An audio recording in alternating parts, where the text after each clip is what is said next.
Salam sejahtera untuk kita semua. Bagi yang Muslim, Assalamualaikum. Yang Nasrani, Shalom. Yang Hindu, Om Swastiastu. Yang Buddha, Namo Buddhaya.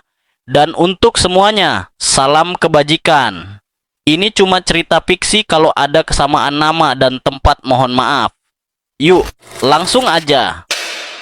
Sudah 10 tahun aku menjalani pernikahan dengan lelaki Jawa. Lelaki yang sangat kucintai. Tapi entah kenapa, selama 10 tahun itu juga, aku seperti hidup dalam dua dunia yang bertolak belakang. Satu dunia penuh cinta dari suamiku, dan satu lagi, dunia penuh luka dari ibunya.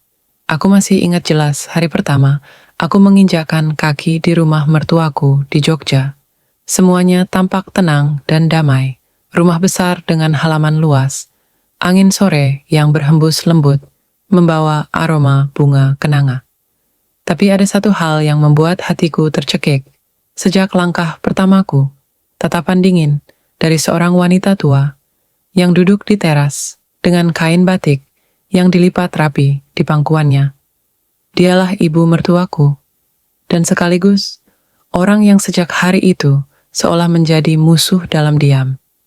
Aku tidak butuh perempuan Sunda di keluarga ini.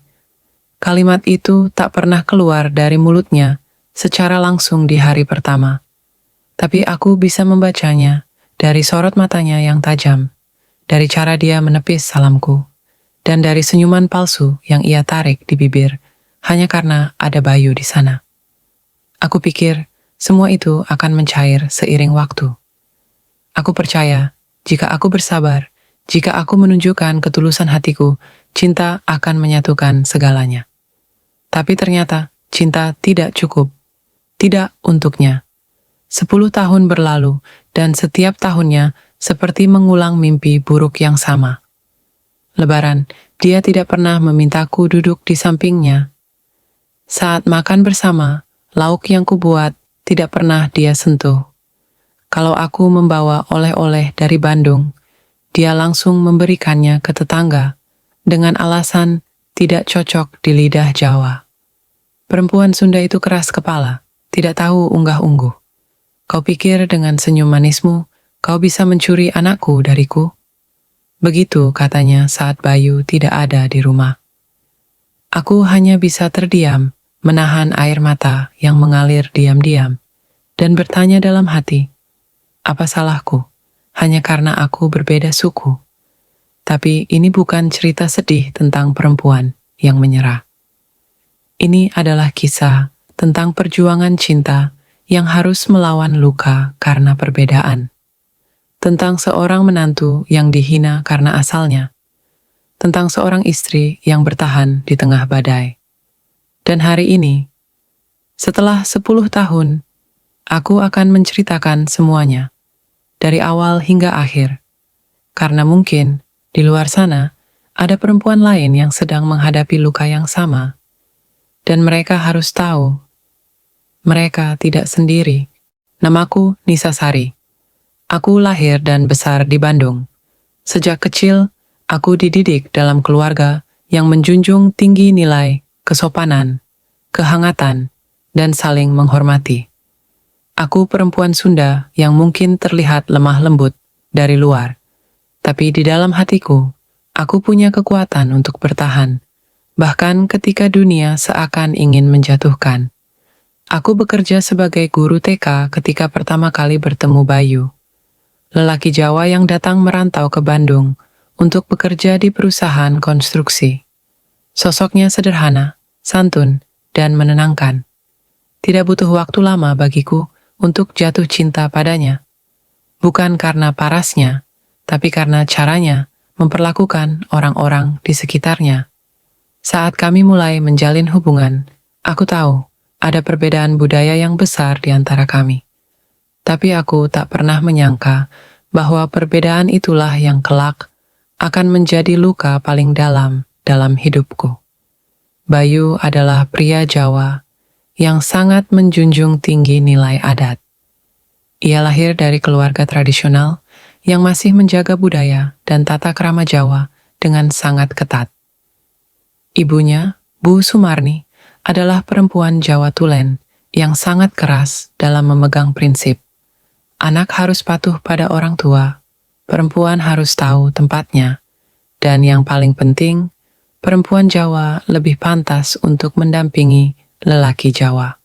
Ketika Bayu melamarku, aku sempat bertanya, apakah keluargamu tidak masalah dengan perbedaan suku kita? Bayu hanya tersenyum dan berkata, selama aku bahagia, mereka akan ikut bahagia. Aku percaya padanya. Aku percaya pada cinta. Tapi kenyataan ternyata jauh dari ekspektasiku.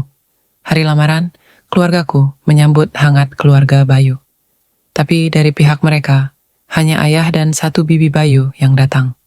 Ibunya tidak hadir. Kata Bayu waktu itu, ibu kurang sehat. Aku diam, mencoba mengerti. Tapi ternyata, itu adalah penolakan pertama darinya. Diam-diam. Setelah menikah, kami tinggal di Bandung selama 2 tahun. Selama itu, kami tidak pernah benar-benar bertemu langsung dengan ibunya Bayu. Hanya sesekali telepon, itu pun dingin dan penuh formalitas. Hingga akhirnya, Bayu dipindahkan tugas ke Yogyakarta. Dan disitulah cerita ini benar-benar dimulai. Aku masih ingat hari pertama pindah ke rumah mertuaku. Suasana rumah besar, khas bangunan Jawa dengan joglo di bagian tengah. Banyak ukiran kayu jati, bau dupa menyebar dari pojok ruangan. Tapi yang paling menusuk bukanlah suasana asing itu, melainkan sikap dingin dari Bu Sumarni, yang bahkan tidak menoleh saat aku mengucapkan salam. Bayu, kamar kalian di belakang. Jangan lupa, besok pagi ibu mau kamu bantu di pasar. Ucapnya singkat. Tidak ada kata sambutan, tidak ada sapaan kepadaku. Seolah aku tidak ada. Hari demi hari, aku mencoba mendekatinya. Membantu di dapur, ikut memasak, menyapu halaman, tapi selalu saja ada yang salah. Kamu potong cabenya besar-besar, Nduk. Di sini nggak gitu caranya. Atau, di rumah orang Jawa, istri itu harusnya bangun sebelum ayam berkokok, bukan nunggu sinar matahari masuk ke jendela. Padahal, aku selalu bangun jam 5 pagi. Ia tidak pernah menyebut namaku. Hanya Nduk dengan nada datar. Dan kadang, saat sedang marah, dia menyebutku, perempuan Bandung itu, dengan nada, seolah aku adalah orang asing di rumahnya sendiri. Aku pernah mendengar bisikannya kepada tetangga saat acara arisan. Nggak cocok, Bu. Anak saya itu harusnya dapat perempuan Jawa. Ini malah dibawa dari Bandung. Lain adat, lain cara. Pusing saya, Bu. Aku pura-pura tidak dengar. Tapi malam itu, aku menangis dalam diam. Di samping Bayu yang sudah tertidur, aku menatap langit-langit kamar dan bertanya, apakah aku salah hanya karena aku orang Sunda? Bayu adalah suami yang baik. Dia selalu mendengarkanku, membelaku dengan kata-kata hangat. Tapi di hadapan ibunya, dia berubah menjadi lelaki yang tidak ingin membuat keributan. Sabar ya, sayang. Nanti juga ibu akan menerima kamu. Kita cuma butuh waktu. Tapi waktu itu terus berjalan. Tahun pertama, kedua, ketiga, hingga 10 tahun. Dan luka itu tidak pernah sembuh. Justru makin menganga. Satu hal yang belum kukatakan kepada siapapun. Sejak hari pertama aku masuk rumah ini, aku tidak pernah merasa jadi bagian dari keluarga ini. Aku hanya tamu yang diberi tempat tidur, tapi tidak diberi tempat di hati. Dan itu hanya awal dari semuanya. Hari-hari setelah aku tinggal di rumah mertua adalah ujian panjang yang tak pernah kuharapkan. Aku merasa seperti hidup dalam drama yang tidak berkesudahan. Setiap langkahku terasa salah, setiap kata-kataku terasa sia-sia. Dan yang paling menyakitkan, aku menjalani semuanya dalam diam, karena aku tidak ingin menyakiti hati suamiku. Awalnya, aku mencoba bertahan dengan harapan sederhana. Mungkin, jika aku menunjukkan bahwa aku menantu yang baik, aku akan diterima. Maka, aku bangun lebih pagi dari semua orang, menyiapkan sarapan khas Jawa, meskipun lidahku belum terbiasa. Ikut arisan ibu-ibu, walau aku tak mengenal mereka semua. Tapi yang kudapat bukan pujian, melainkan hinaan halus yang menusuk dari balik senyum manis mertuaku. Tempe bacemnya manis banget, sampai kayak gula batangan. Memang orang Sunda suka yang manis-manis ya? Katanya suatu hari sambil tertawa di depan para tetangganya. Semua ikut tertawa, aku ikut tersenyum, walau hatiku tercekat. Aku tahu itu bukan candaan biasa, itu sindiran. Saat acara keluarga besar, aku tak pernah diminta bantu di dapur. Tapi ketika makanan mulai dihidangkan, mertuaku akan berkata lantang, "Yang masak bukan Nisa, ya, biar aman di perut." Dan semua kembali tertawa. Aku ingin menghilang. Pernah suatu hari, aku mencoba membuat kue tradisional dari kampungku untuk menyambut tamu dari keluarga jauh. Aku membuat colenak, makanan khas Sunda yang kupelajari dari ibuku sendiri. Aku menatanya rapi di piring terbaik, berharap bisa membagikan sedikit rasa dari tanah kelahiranku. Tapi saat mertuaku melihatnya, dia langsung memindahkannya ke dapur. "Jangan disajikan, nanti orang Jawa nggak doyan. Lagian, nggak cocok sama teh tubruk." Aku diam lagi-lagi. Sampai suatu malam, Bayu pulang kerja lebih malam dari biasanya. Aku duduk sendiri di ruang tengah, menggulung benang sambil menonton sinetron. Mertuaku datang dan duduk di depanku. Tidak ada sapaan, tidak ada senyum. Lalu tiba-tiba dia berkata lirih tapi jelas. Bayu itu anak satu-satunya. Saya sudah membesarkannya dengan adat Jawa, dengan unggah-ungguh yang tidak semua orang bisa pahami. Tapi sekarang, dia bawa pulang perempuan dari tanah yang bahkan cara bicaranya tidak saya mengerti. Orang Sunda itu terlalu santai, terlalu luwes, tidak cocok dengan keluarga besar kami. Aku menggenggam tanganku erat. Aku tidak tahu harus menjawab apa. Tapi saat itu, untuk pertama kalinya, aku berani bicara. "Bu, saya memang berbeda, tapi saya mencintai Bayu. Dan saya juga ingin mencintai keluarga Bayu." Tapi mertuaku memotong. "Kau bisa cinta 1.000.000 kali, tapi kalau aku tidak terima, semua itu percuma." Malam itu, aku menangis. Tidak di kamar, tapi di belakang rumah, di dekat sumur tua yang hanya disinari cahaya remang lampu dapur. Aku menahan isak sekuat mungkin, tapi tubuhku bergetar hebat. Aku merasa kecil, sangat kecil. Dan untuk pertama kalinya, aku bertanya-tanya, apakah aku memang tidak pantas berada di sini? Tahun-tahun berlalu, tapi perlakuannya tidak berubah. Bahkan ketika aku mengandung anak pertama kami, mertuaku seolah tidak peduli. Tidak pernah menanyakan kabarku, tidak pernah mengantar ke bidan. Saat orang-orang lain menunggu kelahiran cucu dengan sukacita, dia bahkan tidak datang ke rumah sakit ketika aku melahirkan. Alasan yang disampaikan ke Bayu hanya satu. "Saya tidak biasa dengan rumah sakit. Nanti saja kalau sudah pulang ke rumah." Tapi bahkan setelah kami pulang, dia tidak menatap wajah cucunya. Dia hanya berdiri di ambang pintu kamar, melihat sekilas, dan berkata, "Bayi laki-laki ya, harus dididik jadi orang Jawa. Jangan sampai kebawa kebiasaan Sundanya ibumu." Hatiku remuk. Hari-hari setelah melahirkan justru menjadi masa paling gelap dalam hidupku. Aku mengalami baby blues, dan setiap malam hanya bisa menangis diam-diam sambil menyusui anakku. Bayu mencoba menenangkan, tapi dia juga mulai lelah. Aku bisa melihatnya. "Ma, kamu jangan terlalu ambil hati. Ibu memang begitu orangnya. Nanti juga terbiasa," katanya. Tapi apa yang harus kubiasakan? Luka? Hinaan? Penolakan? Setiap lebaran, saat semua keluarga berkumpul, aku seperti bayangan di antara keramaian. Menyediakan makanan, menyajikan teh, menyeka meja, tapi tidak diajak bicara, tidak diajak duduk bersama.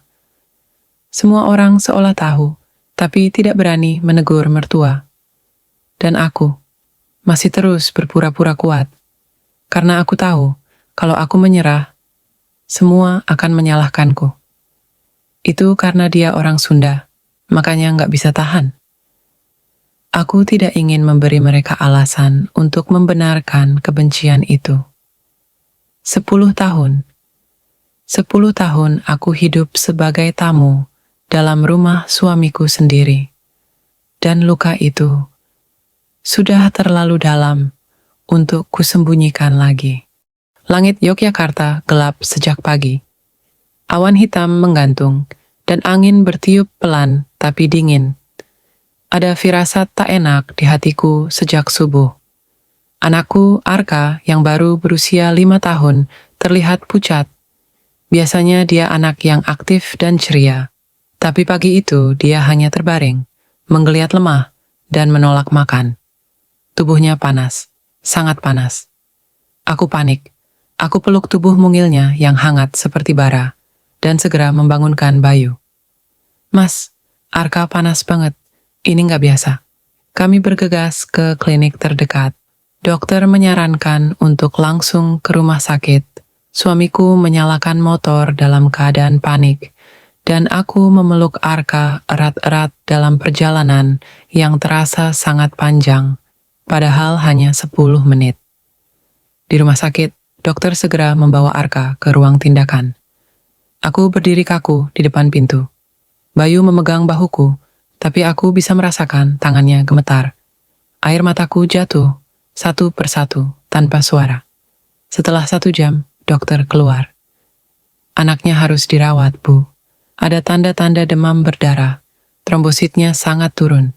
Kita harus awasi ketat 3 hari ke depan. Dunia runtuh. Aku ingin berteriak. Aku ingin menukar tempat dengannya. Biarlah aku yang sakit. Jangan anakku. Hari-hari di rumah sakit adalah neraka. Aku tidak tidur, tidak makan. Aku hanya duduk di samping Arka, menggenggam tangannya yang lemah, membacakan doa-doa pelan di telinganya, menatap wajahnya yang pucat dan penuh jarum infus. Setiap kali dia membuka mata dan melihatku, aku tersenyum paksa. Tapi saat dia kembali tertidur, aku menangis diam-diam, menenggelamkan wajahku di bantal rumah sakit. Mertuaku tidak datang, tidak sekalipun, tidak menelpon, tidak bertanya kabar. Aku tahu, Bayu mencoba menyembunyikan kekecewaannya, tapi aku bisa melihat matanya merah setiap malam. Dia hanya berkata, "Ibu bilang nanti aja kalau sudah pulih." Tapi aku tahu, dalam hatinya, cucu dari perempuan Sunda ini bukan cucu yang dia banggakan. Hari kedua, Arka dirawat. Kondisinya menurun drastis. Dokter bilang kemungkinan harus transfusi. Malam itu, aku duduk sendirian di ruang tunggu. Bayu pulang sebentar untuk mengambil pakaian. Aku memandangi dinding putih rumah sakit dan menangis dalam-dalam. Tak ada siapa-siapa. Aku benar-benar sendiri. Tiba-tiba, aku mendengar langkah kaki pelan. Saat aku menoleh, hatiku seperti diremas. Mertuaku berdiri di sana. Pakaiannya masih kebaya sederhana, rambut disanggul rapi seperti biasa, dan wajahnya tanpa ekspresi. Aku berdiri. Aku ingin bicara, tapi suaraku hilang. Dia mendekat perlahan. Duduk di kursi di sampingku. Tidak langsung menatapku. Beberapa menit hanya diam, hening. Lalu dia berkata lirih. Bayu bilang, Arka sakit parah. Aku mengangguk pelan. Mataku bengkak, suaraku tercekat. Saya nggak pernah sayang sama kamu, katanya tiba-tiba, tanpa memandangku. Bukan karena kamu jahat, tapi karena kamu berbeda. Bukan perempuan yang saya bayangkan untuk anak saya. Aku menunduk, menahan air mata yang menggenang lagi. Tapi kemarin, saya dengar kamu tidak tidur 2 hari, tidak mau makan, dan kamu tidak pernah meninggalkan anakmu, bahkan 1 jam pun. Dia menoleh padaku. Matanya berkaca-kaca. Dan untuk pertama kalinya dalam 10 tahun, aku melihat air mata jatuh dari pipinya yang dingin itu. Aku pikir kamu perempuan lembek, tapi ternyata kamu lebih kuat dari yang saya duga. Aku tidak tahu harus menjawab apa, tapi aku merasa hatiku seperti ditusuk, bukan karena sakit, tapi karena luka itu akhirnya didengar. Akhirnya. Lalu dia berdiri, menatap ke arah ruang rawat Arka. Kalau kamu butuh apa-apa, kabari. Saya tidak tahu caranya minta maaf, tapi saya bisa belajar jadi ibu mertua yang lebih baik. Kalau kamu masih mau. Aku menangis. Kali ini bukan karena sakit, tapi karena lega. Karena akhirnya, dalam gelap dan dinginnya rumah sakit, aku menemukan secercah cahaya. Malam itu, untuk pertama kalinya dalam 10 tahun, aku merasa tidak sendiri. Supaya cucu saya tahu, dia juga punya darah Jawa, katanya sambil menepuk pipi Arka. Aku hanya bisa berdiri terpaku. Ini benar-benar mertuaku? Perlahan, perubahan itu terasa dalam kehidupan sehari-hari. Saat aku memasak, beliau tidak lagi mencela, tapi malah datang ke dapur dan memberi tips memasak soto khas keluarga mereka. Bahkan suatu hari, saat aku membuat lotek, makanan khas Sunda, dia mencicipi dan berkata, "Nggak nyangka enak juga ya, mungkin lidah saya aja yang telat nyesuain." Kami tertawa bersama, dan tawa itu rasanya seperti hujan yang turun setelah kekeringan panjang. Tapi perubahan itu tidak datang tanpa ujian. Ada satu kejadian yang membuatku nyaris runtuh lagi. Suatu malam, keluarga besar Bayu datang dari luar kota untuk acara selamatan rumah. Saat makan malam, salah satu bibi Bayu berkata dengan nada bercanda yang tajam, "Ah, Nisa itu beruntung banget ya, jadi orang Sunda, tapi dapat suami orang Jawa." Nggak kebalik, ya? Suasana hening sesaat. Dulu, jika ini terjadi, aku pasti hanya akan tersenyum kaku dan mengalihkan pembicaraan. Tapi malam itu, sebelum aku sempat berkata apapun, Bu Sumarni yang menjawab. Dia bukan beruntung karena menikah dengan anak saya. Anak saya yang beruntung karena dapat istri sekuat dia. Kamu tahu berapa banyak yang bertahan 10 tahun dalam ketidakterimaan seperti yang dia alami. Saya saja baru belajar terima dia belakangan ini. Tapi dia, dari awal, dia sudah nerima semuanya. Semua orang terdiam. Bibi itu hanya tersenyum kikuk, dan aku tak mampu menahan air mata yang mengalir pelan di pipi. Malam itu, setelah tamu pulang, Bu Sumarni duduk di sampingku di teras belakang. Kami berdua diam, memandangi bintang-bintang. Angin malam Jogja menyapu pelan rambutku. Lalu dia berkata, "Saya iri sama kamu, Nduk." Aku menoleh kaget. "Iri, Bu?" Dia mengangguk pelan. "Kamu perempuan dari tanah yang berbeda, tapi kamu punya hati yang bisa menerima luka dan tetap memberi cinta. Saya butuh 10 tahun untuk melihat itu. Maafkan saya." Aku menunduk, menangis. Tapi kali ini, air mata itu penuh kehangatan. Hubungan kami tak serta-merta sempurna. Tapi sejak hari itu, setiap langkahku di rumah itu tidak lagi terasa sunyi. Setiap senyum dari beliau bukan lagi tameng, tapi jembatan. Dan setiap makanan yang kami buat bersama terasa seperti ritual pemulihan. Aku bukan lagi tamu. Aku adalah menantunya. Aku adalah bagian dari keluarga ini. Dan ternyata, butuh satu sakit besar, satu kejujuran dari hati terdalam, dan 10 tahun luka untuk membuka pintu yang selama ini tertutup rapat. Pagi itu, aroma seduhan kopi menyebar dari dapur. Aku sedang menyiapkan sarapan ketika Bu Sumarni tiba-tiba masuk sambil membawa sepiring tahu, isi dan tempe mendoan yang masih hangat. Biasanya dulu, kami memasak di dapur masing-masing.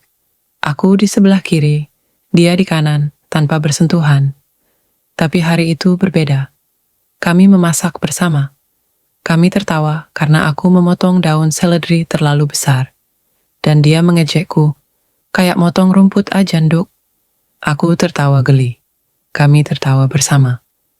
Suara yang dulu terasa asing, kini jadi pelipur lara di rumah kecil kami. Setelah bertahun-tahun hidup dalam bayang-bayang penolakan, kini setiap sudut rumah itu terasa lebih hangat. Tidak ada lagi desisan di balik pintu. Tidak ada lagi tatapan sinis saat aku keluar kamar. Bahkan Arka pun mulai dekat dengan eyangnya. Sering merengek, minta dibacakan dongeng sebelum tidur. Kadang aku mengintip dari balik pintu dan melihat mereka berdua duduk di karpet. Bu Sumarni membacakan cerita rakyat Jawa, dan Arka mendengarkannya dengan mata berbinar. Hubungan kami yang dulu seperti tali kusut, perlahan-lahan terurai. Tapi bukan hanya itu, aku dan suamiku, Bayu, pun ikut berubah. Kami jadi lebih terbuka, lebih saling memahami. Mungkin karena beban yang selama ini memisahkan kami secara diam-diam, akhirnya hilang. Malam-malam kami kini sering diisi dengan obrolan ringan di teras, ditemani teh hangat dan obrolan tentang masa depan. Sampai suatu malam, saat semua sedang duduk di ruang tamu, Bayu menggenggam tanganku dan berkata di depan ibu dan Arka, "Kita sudah 10 tahun menikah. Sudah 10 tahun kamu bertahan dalam rumah ini, dalam luka yang tidak semua orang tahu. Aku ingin kita mulai babak baru." Aku menatapnya bingung. Lalu dia berdiri, mengambil sebuah kotak kecil dari saku bajunya, dan membukanya di depan semua orang. Cincin, bukan untuk lamaran, tapi untuk pernikahan ulang. Di desa sebelah ada adat pernikahan ulang, untuk memperbaharui janji, dilakukan setelah 10 tahun pernikahan. Aku ingin melakukannya, karena aku merasa kita baru benar-benar jadi keluarga sekarang. Aku tertegun, tangisku pecah tanpa bisa kutahan. Tapi bukan hanya aku. Bu Sumarni pun menatap kami dengan mata berkaca-kaca, lalu berdiri dan memelukku erat. Untuk pertama kalinya, aku dipeluk seperti anaknya sendiri. Persiapan sederhana pun dimulai. Tak ada pesta mewah, hanya syukuran kecil di rumah dengan keluarga dekat dan tetangga. Tapi ada satu hal yang membuat acara itu begitu spesial. Bu Sumarni yang menyiapkan semua hidangan sendiri. Bahkan ia memintaku duduk seperti pengantin betulan, tidak boleh menyentuh dapur. "Kali ini kamu duduk aja, Nduk, ibu yang kerja. Biar semua orang tahu, kamu itu menantu yang ibu banggakan," katanya dengan senyum yang tulus. Hari syukuran itu, rumah kami penuh dengan tawa, ucapan selamat, dan doa. Para tetangga yang dulu sering mendengar desas-desus tentang betapa dinginnya hubungan kami, kini takjub melihat kehangatan yang nyata terpancar dari setiap sudut rumah. Bahkan bibi yang pernah menyindirku dulu datang dan berkata, "Lah, ternyata kamu dan ibu mertua bisa kompak juga. Hebat ya, aku aja nggak sedekat itu sama menantuku."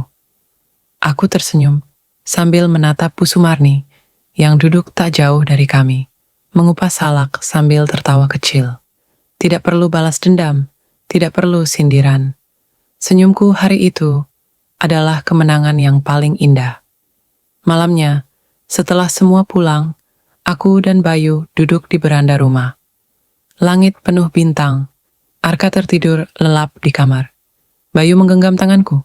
Akhirnya, aku menoleh padanya.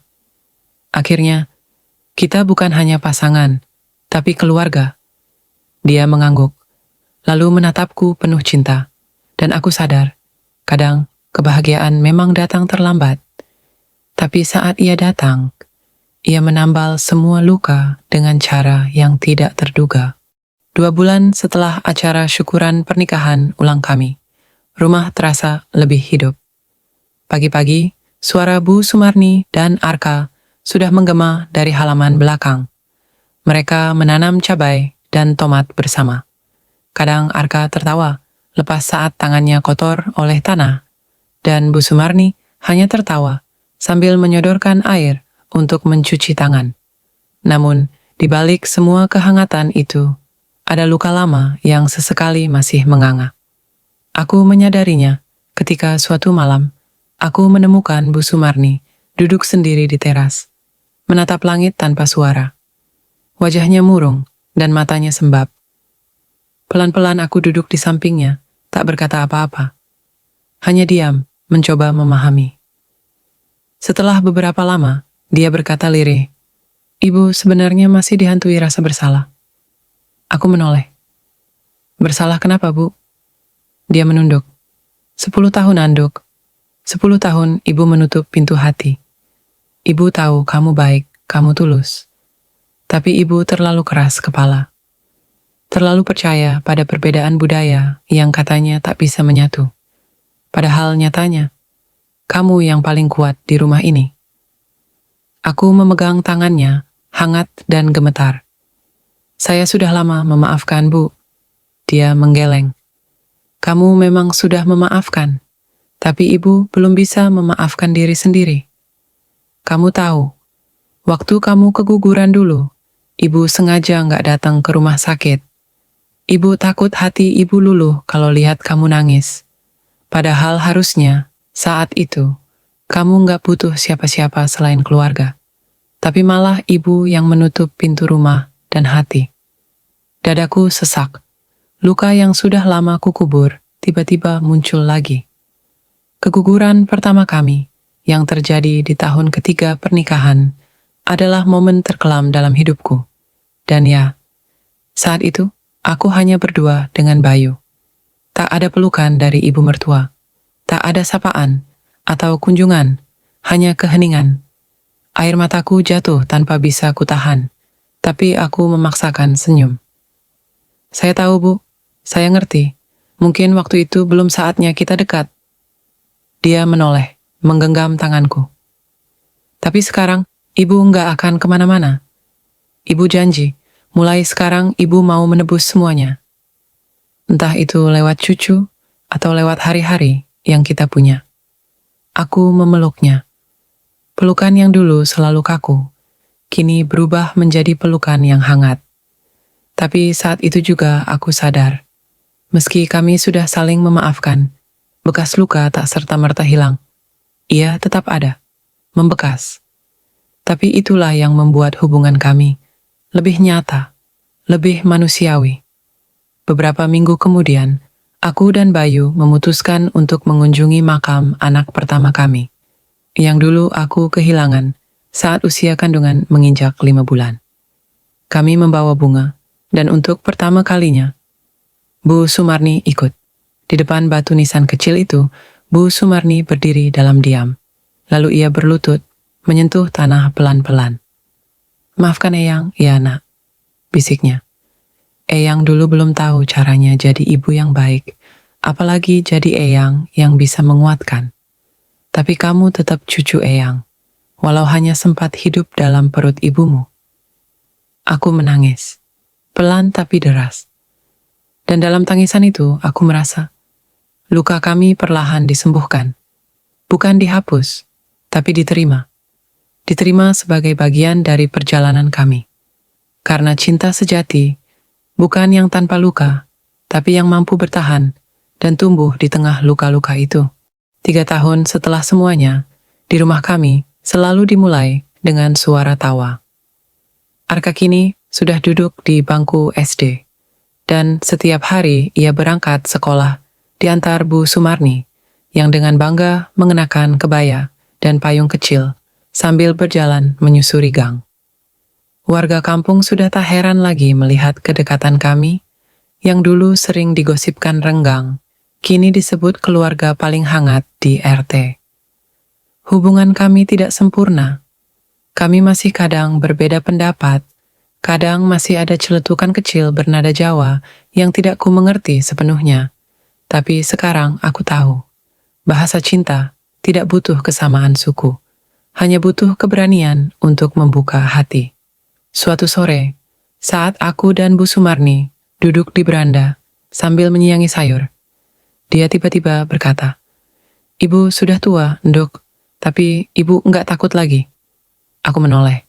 "Nggak takut apa, Bu?" Dia tersenyum. "Nggak takut ninggalin rumah ini, Karena sekarang, ibu tahu, rumah ini sudah ada yang jaga, kamu. Air mataku menggenang. Tanganku yang memotong buncis gemetar. Kamu tahu nggak, setiap malam ibu berdoa, minta umur panjang. Bukan buat ibu jalan-jalan, tapi buat lihat kamu terus tersenyum di rumah ini. Karena kamu dulu menangis terlalu lama, Nduk. Dan itu ibu yang sebabkan. Aku menunduk, tak sanggup bicara. Air mata jatuh satu-satu ke daun buncis yang kupotong. Tapi entah kenapa, rasanya hangat. Rasanya benar. Beberapa hari kemudian, Arka membawa pulang tugas sekolah, membuat pohon keluarga. Dia menggambar dengan krayon warna-warni. Ada gambar aku, Bayu, Arka, dan di samping Arka ada gambar seorang nenek berjilbab dengan sanggul kecil, tersenyum lebar. Ini Eyang Putri, kata Arka. Eyang paling suka cerita wayang dan makan lotek buatan bunda. Aku tertegun. Lotek buatan bunda?